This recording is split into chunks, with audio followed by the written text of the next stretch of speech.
뭐 저는 그동안 꾸준히 중국은 미국채를 줄이지 않고 사왔다, 오히려 더 늘리고 있었다 이렇게 좀 주장했지만 뭐 그걸 뭐 무기화해서 쓴다? 중국이 들고 있는 미국채는 중국이 미국을 흔들 수 있는 요소가 아니고요. 정반대로 중국의 약점입니다. 해외에 있는 부분들 얘기를 들었더니 중국의 외환보유고 인민은행이 갖고 있는 그 미국채는 세이프라고 부르더라고요. 세이프 자체는 절대 움직이지 않습니다. 그건 끝장 전략이죠. 또 우리도 이제 더 못 참겠다 하면 그러면 중국도 그거 그냥 쓰레기라고 그냥 다 던져버리는 아주 진짜 막장이죠. 뭐 김치 싸대기 수준으로 이제 가는 건데 요 근래 나왔던 가장 특징적인 건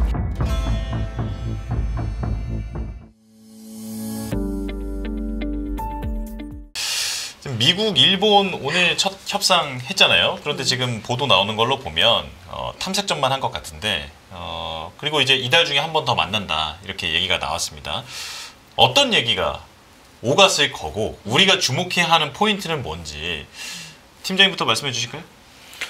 저는 오늘 그 일본 쪽 얘기는 별로 생각을 안 하고 오긴 했는데 제일 중요한 그 미국의 무역 협상국이고 최근에 그래도 엔화가 한 140엔 초반까지 절상이 되면서 과거 플라자 합의 때에 비할 바는 아니지만 미국의 우방으로서의 역할을 좀 충실히 하고 있다.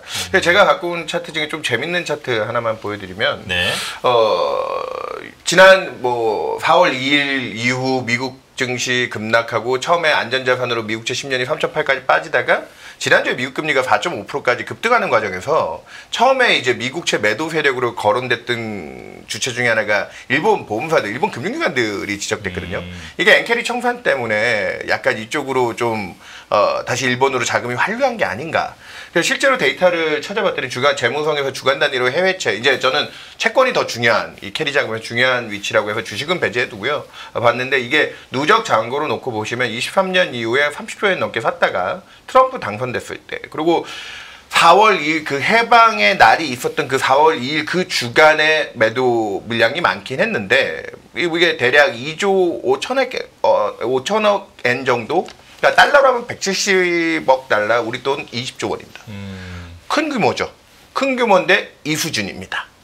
그러니까 이게 트럼프 당선됐을 때 나왔던 4조 5천억 엔에 가까운 매도 양보다도 이때 관세 전쟁에 의한 부담으로 인해서 금융시장이 흔들리다 보니까 일부 청산들, 자산 청산, 채권 쪽도 매도가 있긴 했겠지만 그게 가장 폭풍이었던 그 지난주 데이터가 나왔거든요.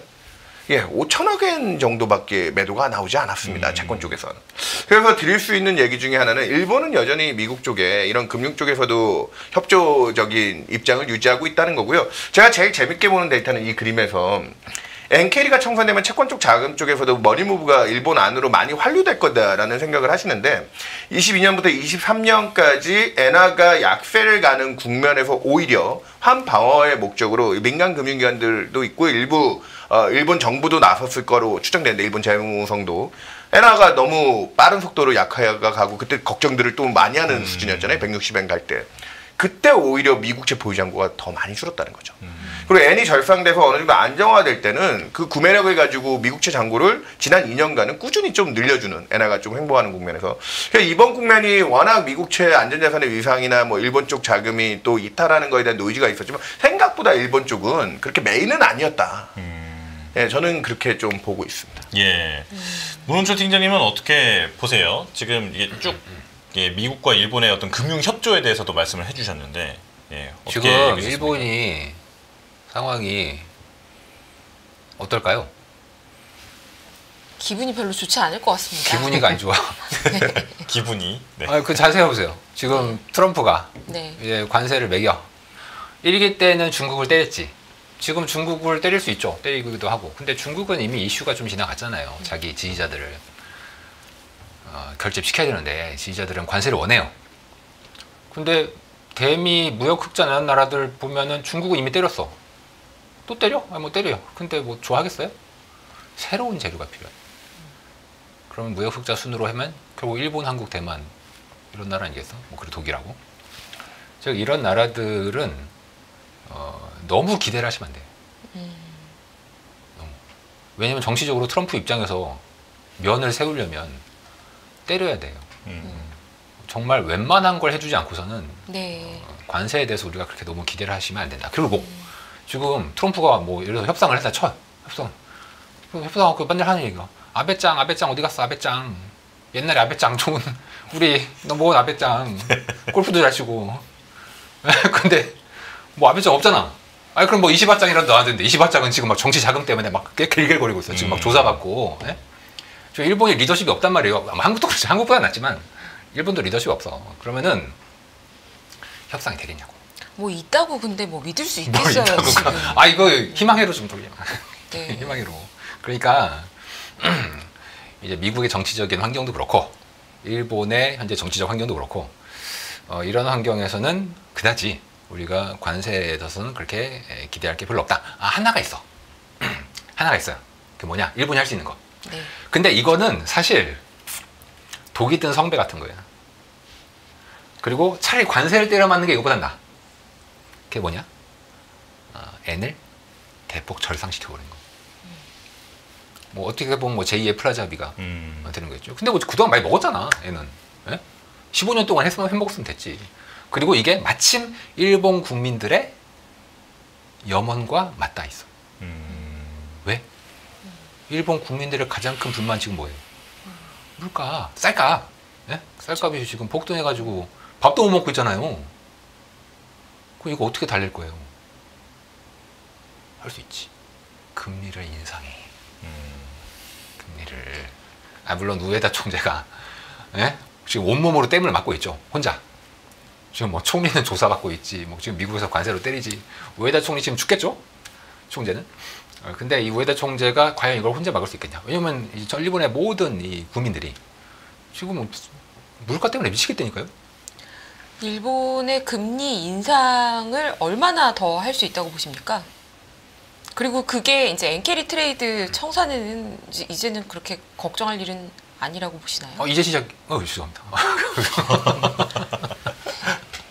아니 그 아직 그 관세- 부담을 안고 그런 영향을 밖으로 주더라도 한다. 밖으로 준다? 뭘요? 아니 그러니까 뭐 엔캐리 트레이드 청산이 일어나더라도 예. 아니 뭐 미국 주가 떨어지는데 트럼프는 뭐 잘된 일이다 이러고 있는데. 일본은 금리 인상을 할 것이다. 강하게. 이제 미국이 요구를 할 거고 일본 내에서의 국민적인 염원도 이제 그러한 방향이고 뭐 오타쿠 우리 이시바 시게루 총리는 지금 어디가 검찰 조사받고 있고 그리고 지금 뭐 어떻게 하겠어요? 지금 상황에서는 아마도 N은 지금 이게 작년 7, 8월하고는 좀 달라요 분위기가. 작년 7, 8월에 달러엔 급락 즉 NY 강세는 그냥 헤지 펀드들끼리 그냥 뭐가 맞고 터지고 해서 이제 정리가 된 건데 지금은 좀 달라. 달러 자체가 약세 분위기인데다가 미국이 일본의 협조, 좋게 얘기하면 협조고 나쁘게 얘기하면은 이제 강압. N을 이제 15년 했으면 됐지 않냐 이라는 얘기가 제 얘기가 아니라 15년 동안 아베노미크스 했으면 됐지. 아베도 이제 돌아가셨고 그리고 니네 막 쌀값 때문에 힘들다며 금리 좀 올려. 물가 힘드니까. 그럼 뭐 N은 당연히 강해지겠죠. 이런 환경으로 갈 리스크가 상당히 크다는 겁니다. 뭐 그 누가 그렇게 주장하는 거 아니에요? 그냥 저만의 소설이에요. 그런 면에서는 달러에는 우리가 굉장히 면밀히 봐야 되는데 지금 정부 전저점이 깨질 수가 있어요. 지금 140엔이 전저점인데 지금 뭐 143 이러지 않습니까? 근데 이제 140엔을 사실 제가 이제 개인적으로 보고 있는 적정 달러에는 125엔이거든요. 오, 업사이드가 엄청나네요. 어마어마하죠. 20% 정도의 업사이드를 보시는군요. 네. 그럼 143회에서는 엔화로 무조건 바꿔야 되겠네요. 125는 페어밸류라는 거지 하단이라는 얘기는 아닙니다. 근데 일본 쪽 그 반론 좀 주세요, 반론. 뭐 하나만 저는 추가하자면 최근에 일본 JGB 10년이 한 달 전까지만 해도 1.5%. 그러니까 일본의 물가라든지 통화 정책에 대한 긴축의 압박 때문에 좀 위쪽을 가다가 어제 1.2%입니다. 그러니까 이게 아까 얘기했던 통화 다변화 목적의 일부 자금들이 지금 유럽 쪽 뭐 제2의 안전자산 이제 미국채가 안전자산이 아니라고 하면 독일채다 일본채다 뭐 이런 쪽 그리고 심지어는 금 뭐 이런 쪽으로 몰려오다가 그런 수급이 있었다고 하지만 일본의 통화 정책 기대도 지금 0.5% 기준금리가 1% 이상 가기가 올해 쉽지가 않은 쪽으로 계속 프라이싱은 되고 있어요. 네. 그리고 작년까지 일본 증시가 좋았던 가장 큰 원동력이 뭐였습니까? 뭐 아까 일본 국민들의 구매력 측면에서는 엔화 약세가 상당 부분 좀 뼈아픈 부분이었지만 일본 주가 니케이가 올라오면서 기업들이 활성화됐던 건 그 엔화 약세에 따르는 기업이익 쪽이 가장 그냥 일본 니케이는 엔화랑 똑같은 모습으로 움직여 왔거든요. 네. 그래서 엔화가 절상될 때의 기업들이 받는 데미지를 또 걱정 안 할 수가 없습니다. 그렇죠. 그것도 이제 관세 협상의 제일 중요한 부분이고요.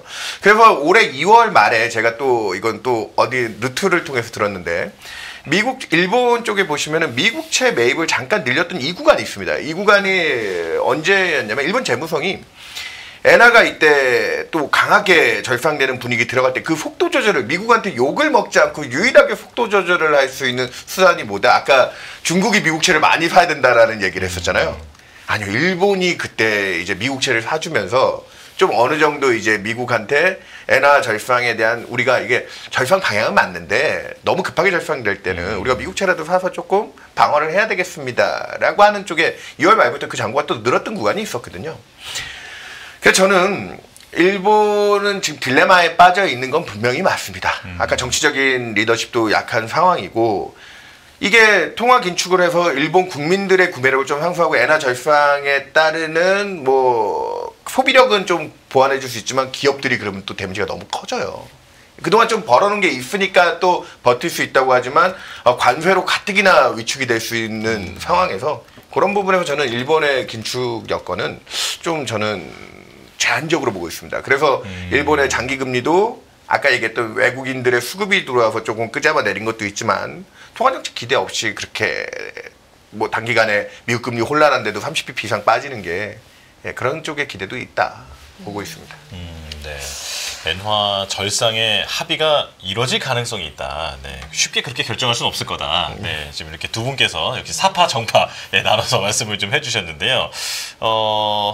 요거 한번 여쭤볼까요, 그러면? 네. 네. 미국 국채 금리도 얘기를 좀 해봐야 될 것 같아요. 지금 미국 국채가 저희가 대본에는 지금 10년물 국채 금리 얘기를 하고 있는데 10년물뿐만 아니라 지금 30년물 국채 금리가 이렇게 움직이는 거 저는 거의 처음 보다시피 한 것 같아요. 지금 뭐 중국이 던지는 거냐, 누가 던지는 거냐 이런 질문도 나왔는데 베센트 재무부 장관은 중국이 던지는 건 아니다. 그런 근거도 없다. 이렇게 일축을 하기는 했습니다. 근데 진짜 아닌 거 맞아? 시장에서 좀 의심하고 있죠. 어떻게 보십니까? 그걸 왜 의심하죠? 베센트가 얘기해서 그렇다는 게 아니라 말이 안 되잖아. 그럼 진짜 중국 정부가 던졌다고 보십니까? 아니요. 중국 정부가 던진다는 게 말이 안 된다고. 네. 아까 산다고 하셨잖아요. 오히려 위안화 사야 사야지. 됩니다. 네. 사야 위안화 그 위안화도 지금 강해지고 위안화, 있잖아요. 네. 약해지고 있잖아요. 네. 그런데 그거랑 앞뒤가 안 맞잖아. 네. 그런 짓을 왜 해? 물론 뭐 중국이 뭐 이제 미국채를 많이 들고 있는 건 사실이죠. 뭐 저는 그동안 꾸준히 중국은 미국채를 줄이지 않고 사왔다. 오히려 더 늘리고 있었다. 이렇게 좀 주장했지만 뭐 그걸 뭐 무기화해서 쓴다? 중국 많이들 오해를 많이 하시는데 중국이 들고 있는 미국채는 중국이 미국을 흔들 수 있는 요소가 아니고요. 정반대로 중국의 약점입니다. 그래요? 약점이에요. 그걸 아니 다시 해봐. 기업이 은행에서 1조를 빌렸어. 누가 갑이에요? 기업이 은행에서 1조를 빌렸다. 네. 그 은행이 갑 아닙니까? 돈 빌리고 안 갚으면은 아, 일반하게 그러네요. 갑이라고 지금 얘기하시는 것 같아요. 개인한테는 갑이지. 네네네. 은행에서 1억을 빌리면 네. 은행에서 1을 빌리면 은행이 갑이죠. 네. 그건 맞지. 근데 1조를 빌렸어. 너무 기업이. 많이 빌리면 네. 아주 무슨 많이 빌린 말씀인지 사람이 이해됐습니다. 갑이죠. 네. 1조를 안 빌렸어. 갚아버리면 큰일 안 갚고 나니까. 그냥 끝이에요. 그거를. 그러니까 중간에 대출을 받아가지고 약간 그렇죠. 예민하십니다. 네. 이게 개미의 마음과 역시. 맞아요. 역시 돈이 없는 사람은 안 돼. 아주 많이 빌린 사람과 즉 미국과 중국은 누가 합이다? 채권만 보면 네. 미국이 합이다. 중국이 그걸 무기로 못 쓴다니까요. 그거를 쓰면 안 돼. 써도 안 되고. 그리고 지금 제가 아까 말씀드렸잖아요. 관세로 공격할 때 위안을 약세로 만들어야지. 왜 그걸 미국채를 팔아서 강세로 만들어? 그럼 바보 같은 짓이에요. 중국이 그렇게 어리석지 않아요. 그렇게. 중국은 당연히 더 사는 방향인 거고 그거는 전혀 무관하고 근데 시장에서는 이렇게 보는 거잖아요. 네. 그 중국에서 갑자기 급격하게 미국 국채를 매도했을 때 그 국채 금리가 국채 가격이 헐값이 되면 달러 패권이 무너진다 이런 얘기 하지 않습니까? 너무 네. 너무 비웃으시니까 약간 저 민망한데요? 갑자기 유치원생 된 기분이네요. 네. 아니 시장에서 그런 얘기를 많이 하죠. 미국 국채를 사람들이 안 사주면 중국이 제일 맞아요. 많이 사주는데 안 사주면 어떻게 되는 거냐 이런 얘기를 하죠. 자, 중국이 미국채를 안 살려면요 중요한 전제 조건이 필요합니다. 네. 그 전제 조건은 뭐냐? 중국이 무역 흑자가 나면 안 돼요. 이게 이해되세요? 자, 중국이 지금 무역 흑자가 지금 엄청나잖아요. 근데 그것도 축소 보고한 거야. 실제로 무역 흑자가 그거보다 한 50% 이상 높아요. 실제로는. 그러니까 무역 흑자가 난다는 얘기는 뭐예요? 달러가 중국으로 들어온다는 얘기죠. 그럼 중국은 그 달러를 들고서 뭐해? 미국 차 사야지. 그렇죠. 네. 네. 근데 어떻게 팔아? 근데 이번 주에 위안화가 꽤 절상되지 않았나요? 그리고 원달러 환율이 하루에 30원 빠지는 날이 아마 터닝 포인트로 그쵸. 기억이 나는데 위안화가 갑자기 절상 기조로 풀리면서 우리가 거기에 좀 엮여가지고 그동안 달러 약세 국면에도 연동을 못하다가 이번 주에만 50원 넘게 떨어졌잖아요. 지금 60원 오늘까지 빠진 것 같네요. 예. 예. 그 정도 빠졌는데 위안화가 결국 돌아선 부분이 큰데. 아, 그게 이제 이번 주에 중국 지표가 잘 나가지고 그 효과가 좀 있었어요. 그래서 문 팀장님이 지금 얘기하시는 부분 중에 제가 그림 하나 보여드리고 싶은 것 중에 하나가 뭐 중국의 미국채 사고 팔고 아까 뭐 갑이다 뭐 빚진 사람이 안 갚으면 갑일 수 있지만 결국은 그러면 신불자가 되죠. 예, 맞습니다. 그렇죠. 예, 결국은 신불자가 되면 이제 아무도 그와 거래를 하지 못하게 되겠죠. 네. 예, 배째라가 되면. 그래서 여기 나와 있는 그림은 제가 직접 본 게 아니고요. 최근에 미국채 수급에 대한 요동이 되게 커서 미국의 은행들은 자기네 고객 데이터를 가지고 이런 제공들을 하는 것들이 있습니다. 이 왼쪽은 BOA가 자기네 내국 클라이언트들이 지금 미국채를 사는 거, 요거는 단기채고 중장기채를 놓고 봤을 때 요게 지난주까지 데이터거든요. 지난주까지 자기네 내부 고객 데이터를 보면 BOA는 미국에서 뭐 3대 은행 중에 하나잖아요. 그쪽에서는 현물 채권 중심으로 큰 요동이 없었다는 거예요. 내부에서는. 네. 뭐 이게 수합 거래를 통한 뭐 헤지 펀드들의 뭐 그 베이시스 트레이딩에 대한 뭐 언와인딩 제가 지난주에 출연해가지고 그 얘기도 좀 하고 가고 했는데 그쪽에 대한 수급 고임이 있었지만 미국 내 투자들의 현물 투자에 대한 압박은 없었는데 이 오른쪽 그림은 뭐냐? 뉴욕 멜론이라고 하는 또 미국의 한 5대 은행에 들어가는 그 은행에서 크로스보드라고 돼 있죠. 그러니까 왜 대외 쪽에서 2월 달부터 그리고 잠깐 일본이 사줬던 요구권 재현하고요. 또 3, 4월 달에 또 매도가 출회하기 시작하는데 바깥에서 미국채를 매도하는 플로우가 있었다라는 건 비교적 명확해 보이고요. 네. 비교적 명확해 보이고 그러니까 이게 제가 또 뭐 저도 그래서 요 근래에 참 해외에 있는 라인들 많이 썼습니다. 뭐 전 직장 동료라든지 아니면 뭐 여러 라인들을 써서 해외에 있는 부분들 얘기를 들었더니 그들은 이런 표현을 쓰더라고요. 중국의 외환보유고 인민은행이 갖고 있는 그 미국채는 세이프라고 부르더라고요. 그 용어를 그렇게 쓰는 것도 저 용어를 처음 알았는데 세이프 자체는 절대 움직이지 않습니다. 그건 끝장 전략이죠. 그건 진짜 막장일 때 아까 문 팀장이 얘기했을 때 미국도 우리도 이제 더 못 참겠다 하면 그러면 중국도 그거 그냥 쓰레기라고 그냥 다 던져버리는 아주 진짜 막장이죠. 뭐 김치 싸대기 네. 수준으로 이제 가는 건데 네. 그게 아닌 지금 현재에서 최근에 나왔던 동향 중에 하나는 중국의 국채은행들 중심으로 해서 달러 표시 자산들을 줄여라. 그러니까 요 근래 나왔던 가장 특징적인 건 금리가 뭐 여러 수급 고임에 의해서 미국 금리가 장기 금리 중심으로 오르는데 네. 달러가 약세가 가는 강도가 이건 그냥 미국 내 자산을 정리하지 않고는 주식 제외하고도 자산을 정리하지 않고서는 저 정도로 약세를 갈 수 있을 거냐. 그러면서 그 반대급부로 수혜를 유로화가 제일 많이 받았잖아요. 네. 위안은 상대적으로 덜 받았지만 그러면 아까 얘기했다시피 통화 다변화라는 부분이 있어요. 아까 문 팀장님이 얘기하셨던 메커니즘이 무역수지 중국이 벌어와가지고 그 달러로 미국채에 저장 안 하면 어디다 저장해? 예, 유로로 저장하는 거죠. 네. N으로 저장하는 거죠. 심지어는 최근에 원화로도 들어오고 있죠. 그러니까 중국은 그거를 지금 아주 본격적인 무기화 이거야말로 이제 시작입니다. 이게 본격적인 무기화를 한 것도 아니고 그거는 진짜 막장입니다. 그러니까 중국도 거기까지 자기네 진짜 본진의 자금 7천억 달러가 넘는 그 중국 보유의 외환보유고는 전혀 움직이지 않았을 겁니다. 지난주까지 미국의 그 주간 데이터로 제일 속보성으로 나오는 미국의 외국인들 투자는 2달 딜레이 돼서 나오잖아요. 지금도 나와 있는 게 1월 달까지밖에 수치가 안 나와 있거든요. 근데 공적 기관들이 들고 있는 건 바로 전주까지 데이터가 나와 있는데 공적 기관들의 매도는 전혀 없어요. 그러니까 이게 민간 영역 쪽에서의 뭔가 미국 시장이 수급이 꼬였을 때 그 취약한 부분을 건드는 포인트가 좀 있었다라는 쪽에 추정이 되고 여기도 보시면 제가 한 말이 아니라요. 여기 이분이 예전에 IMF의 수석 이코노미스트라면서 아주 이름이 좀 유명한 양반이에요. 지금 MIT에 교수를 하시는 블랑샤르라고 하는 분인데 예. 이분이 또 뭐 IMF의 나름의 또 라인들이 있으시겠죠. 중국이 미국채를 매도하는 거에 대한 전략이라기보다는 전술적인 목적이 분명히 좀 있을 거다. 그냥 베센트 재무장관이 아예 전면적으로 아니다라고 하셨는데 그거는 외형적으로 아마 2달 뒤에 실제 TIC를 확인해도 중국채 매도가 아주 공격적이지는 전 않았을 거라고 봅니다.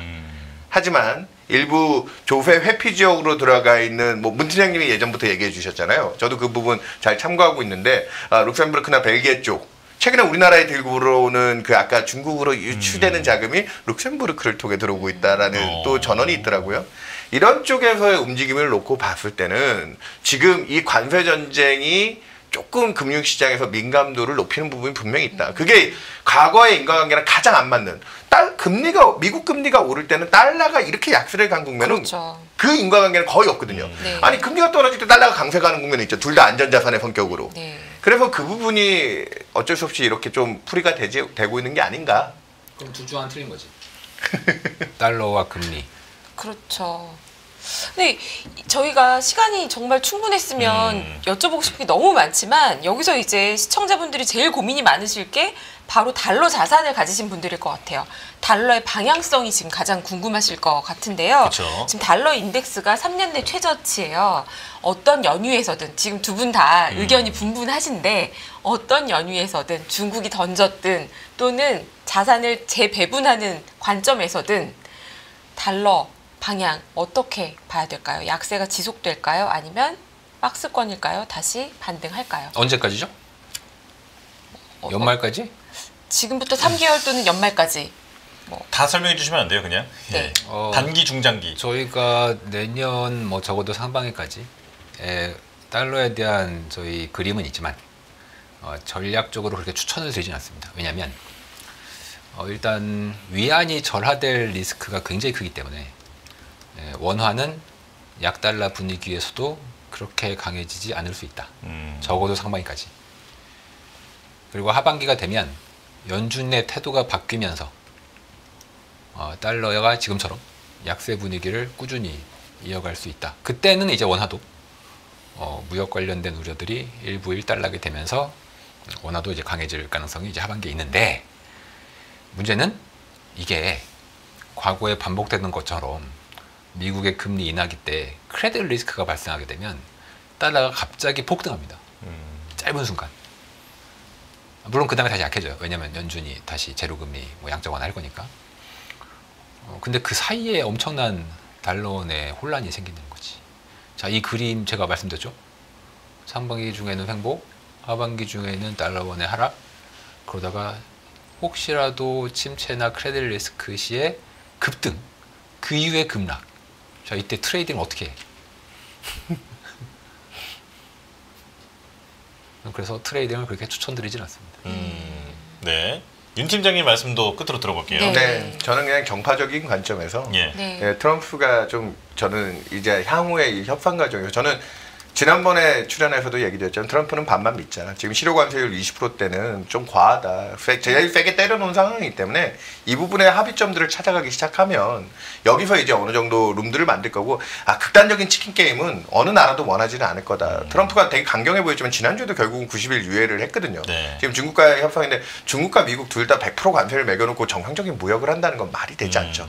뭐 관세 수입을 해가지고 그걸로 미국에 감세를 해준다고 하는데 그럼 관세 수입도 들어오지 않겠죠. 그 정도 관세율에서. 그래서 내리는 결론은 어느 정도 합의점을 찾아가면 저는 하반기는 여전히 연준의 통화정책을 중심으로 지금은 물가 리스크 때문에 파월이 금리 인하를 못하겠다라는 얘기까지 해놨는데 그 부분들이 펀더멘탈에 맞춰서 좀 돌아갈 거라고 봅니다. 미국은 그래서 그 관세율을 낮춘 것만큼의 성장률은 지금 충격이 절반, 물가도 절반의 충격이라고 하면 저희는 연준이 하반기 한 3차례 정도 금리 인하 그러면 지금은 그 정도 기대를 리즈너블하게 반영하는 달러 약세이기 때문에 급격한 달러 약세 이후 저희는 좀 무난하게 달러가 좀 흘러내리는 경로로 보고 있습니다. 그렇게 해서 뭐 이게 너무 해피엔딩을 얘기하지만 정파적인 관점에서는 이런 희망적인 부분을 얘기 드려야 될 것 같고요. 네. 그렇게 돼야지만 원달러 환율이 좀 절상되는 분위기 속에서도 미국 증시에서도 또 투자의 기회들을 잡아갈 수 있을 거라 보고 있고요. 저희는 그 정도의 하반기 낙관성을 보고 있고 원달러 환율은 하반기쯤 가면은 저희는 1,300원대 트라이 할 정도의 룸은 생길 거다. 그리고 우리나라가 자체적으로 이 대선 전국에서 경기 부양을 위한 노력들을 하는 효과도 그것도 이제 한국 증시와 원달러 환율에 좀 도움이 되는 요인으로 해서 저희는 조금 더 환율을 아래쪽에 대한 기대를 연내에는 좀 가지고 있다. 이렇게 얘기 드리겠습니다. 알겠습니다. 마지막 전반까지도 두 분이 좀 엇갈리긴 했는데요. 아마 시청자분들도 말투부터 누가 정파고 누가 사파인지 이 분위기를 좀 통해서 보실 수 있지 않았을까 싶습니다. 네. 양측의 의견 다 너무나 소중한 시간이었습니다. 자, 문홍철 DB증권 자산전략팀장, 윤여삼 메리츠증권 투자전략팀장과 함께했습니다. 고맙습니다. 감사합니다. 감사합니다. 안녕하세요. 이승입니다. 더 많은 영상을 보고 싶으신 분들은 화면 오른쪽에 있는 구독 버튼을 눌러주시기 바랍니다. 그리고 영상을 보시면서 좋아요는 필수인 거 아시죠? 항상 인포맥스 라이브를 사랑해주셔서 감사합니다.